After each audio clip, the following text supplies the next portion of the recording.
दोस्तों नमस्कार। मेरे इस कहानी के चैनल पर आपका स्वागत है। मेरे बेटे की शादी मैंने मुश्किल से की। वो एक लड़की से प्यार करता था, लेकिन मैं नहीं चाहती थी कि उसकी शादी उससे हो। मैंने उसे बहुत समझाया और उसकी शादी गांव की एक सीधी सादी लड़की से करवा दी। लड़की का नाम सुधा है। मुझे पता था कि वो लड़की मेरे बेटे और इस घर के लिए बहुत अच्छी है, इसलिए मैंने उस लड़की की शादी मेरे बेटे से करवा दी। सुधा हमारे घर में आई। लड़की घरेलू थी, बड़ों का सम्मान और घर का काम करती थी। अभी ही 10 दिन ही हुए थे शादी को, लेकिन मुझे लगने लगा कि मैंने अपने बेटे की शादी इस लड़की से करवाकर अच्छा किया। मेरा बेटा राजीव भी खुश ही लग रहा था, लेकिन उस रात के बाद मेरी यह सोच बदल गई। एक रात करीब 2 बजे मेरे बेटे के कमरे से चीखने की आवाज़ आने लगी। यह चीखें मेरी बहू की थी। मैंने थोड़ी देर तक सुना, फिर वो चीखना बंद हो गया। राजीव के पिता मेरे पति को यह सब सुनाई दिया था, लेकिन फिर हमने उन्हें रात में पूछना उचित नहीं समझा, इसलिए दरवाज़ा नहीं खटखटाया। सुबह मेरी बेटी भी बोल रही थी, मम्मी रात को कौन चीख रहा था? मैंने उसकी बात काट दी, कहा कि कोई नहीं, शायद कोई बाहर से चीख रहा था। मेरी बहू का स्वभाव उस दिन से बदल गया। वो सारा दिन चुप थी सारा दिन। मैंने सोचा शायद पति पत्नी के बीच की कोई बात होगी, इसलिए मैंने कुछ पूछा नहीं। अगली रात फिर 2 बजे वही हुआ। मेरे बेटे के कमरे से फिर चीखने और रोने की आवाज़ें आने लगीं। इस रात वो आवाज़ करीब 10 मिनट तक चली। मेरी बेटी उठ गई और उसने हमारे कमरे का दरवाज़ा बजाया। मैंने दरवाज़ा खुला देखा तो वो बहुत डरी हुई थी। बोली, मम्मी ये क्या है? भाभी रोज रात को रोती है और चीखती क्यों है? क्या होता है कमरे के अंदर? चलो अभी दरवाज़ा खुलवाते हैं। मैं दरवाजे के पास जाने लगी तो मेरे पति ने मुझे रोक लिया। कहा कि रुको, अभी बात मत करो, कल सुबह दोनों से बात करते हैं। उस रात को मेरा सोना मुश्किल हो गया था। सुबह मेरी बहू जल्दी उठकर घर के काम में लग गई। मैं सुबह अपने बेटे के कमरे में गई, उससे पूछा, क्या बात है? रात को बहू रोती क्यों है? उसका चेहरा पूरा उतरा हुआ था। बोला कुछ नहीं। उसकी बातों से और आंखों से साफ दिखाई दे रहा था कि वो कुछ छिपा रहा है। उन्होंने भी उससे पूछा, लेकिन वो कुछ नहीं बोलकर घर से बाहर चला गया। मैंने मेरी बहू से पूछा, वो कुछ काम कर रही थी।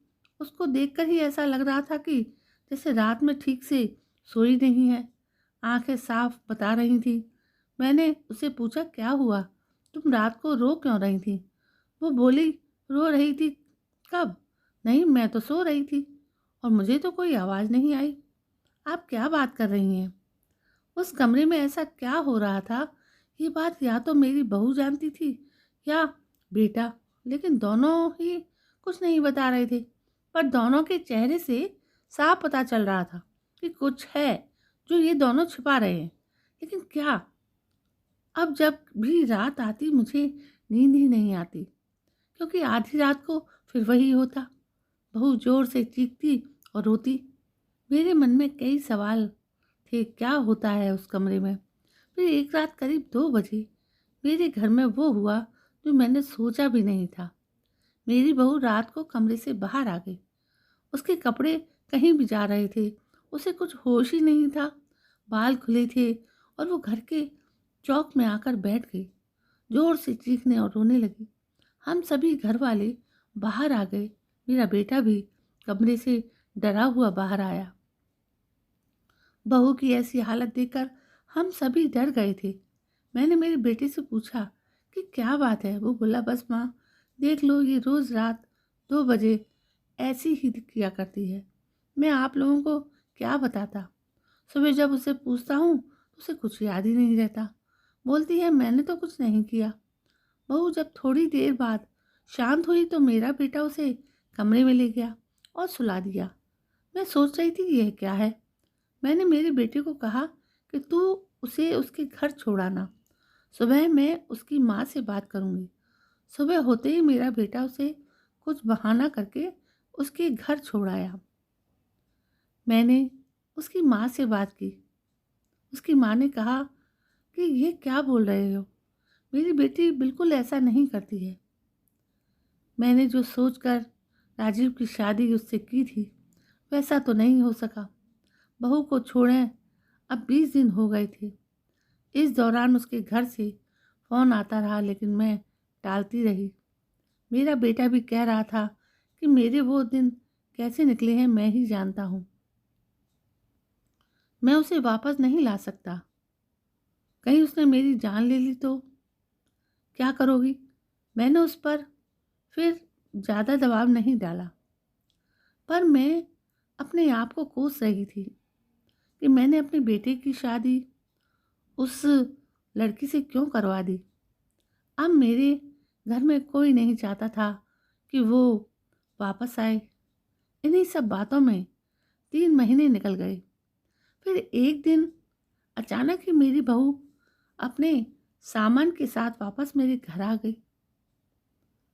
वो आते ही मुझसे कहती है, माँ जी, मैं जानती हूँ कि आप मेरे बारे में क्या सोच रही हैं, लेकिन सच क्या है ये आपको पता नहीं है।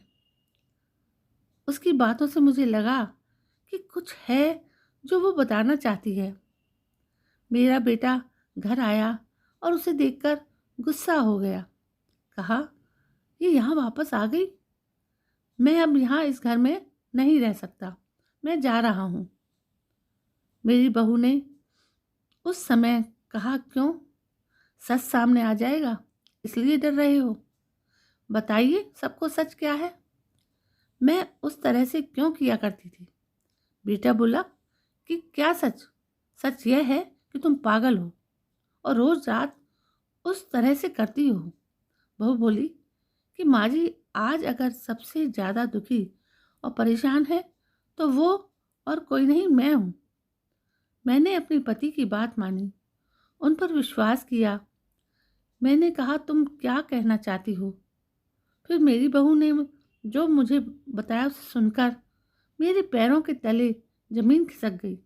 वो बोली कि आपके बेटे ने मुझे पहली रात से यह नाटक करने को कहा था, लेकिन मैंने नहीं माना।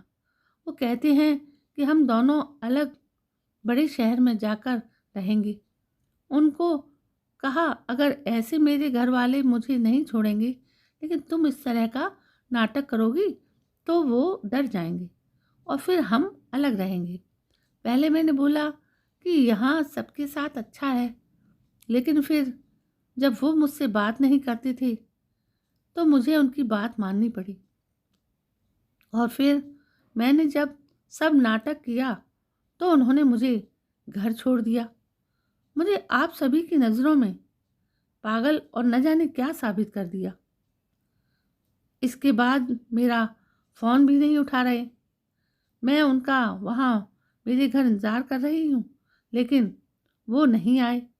मैं समझ गई कि उन्होंने मुझे बेवकूफ़ बनाया, मुझसे झूठ बोला है। यह मुझे अपनी ज़िंदगी से भगाना चाहते हैं। मैं इस बात को समझ गई। अब मैं खुद ही इनसे दूर चली जाऊंगी, लेकिन मैं चाहती थी कि सच आप सभी के सामने आ जाए।